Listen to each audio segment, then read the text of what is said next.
Video kendaraan pemadam kebakaran, damkar, terhalang mobil parkir di depan rumah viral di media sosial.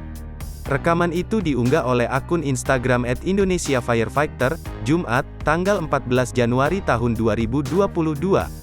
Dalam unggahan video itu, memperlihatkan kendaraan damkar terhalang mobil di Jalan Perumahan Bengkuring Blok Pakis Merah 9. Tampak pengemudi mobil damkar kesulitan melewati jalan karena terhalang mobil parkir di pinggir jalan, hingga harus dibantu oleh petugas damkar lainnya hingga warga setempat.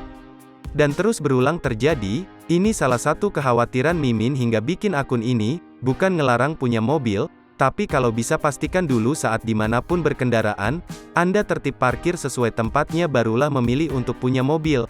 Bagaimana kalau lokasi emergensi kebakaran ada di rumah Anda atau saudara Anda? Kalau sudah begini, apakah salah jika kendaraan Anda diseruduk unit damkar? Tulis unggahan tersebut. Untuk menghindari kejadian serupa, sebaiknya warga setempat segera melapor kepada ketua rukun tetangga, RT, maupun rukun warga, RW, jika ada pemilik kendaraan yang memarkir mobil di badan jalan.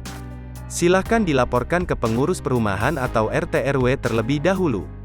Petugas kepolisian baru akan melakukan razia terhadap parkir liar jika sudah menerima laporan dari RT RW, dalam artian hal tersebut tidak bisa diselesaikan secara kekeluargaan, ucap Direktur Lalu Lintas Polda Metro Jaya Kombes Pol Sambodo Purnomo Yogo kepada Kompas.com beberapa waktu lalu.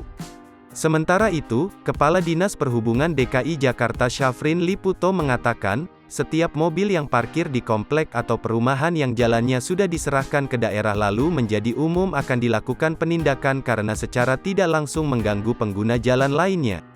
Bila memang yang bersangkutan parkir di badan jalan dan tidak sesuai aturan, maka mobil akan kita derek. Setelah diderek, pemilik wajib mengambil dengan denda retribusi per harinya sebesar Rp500.000.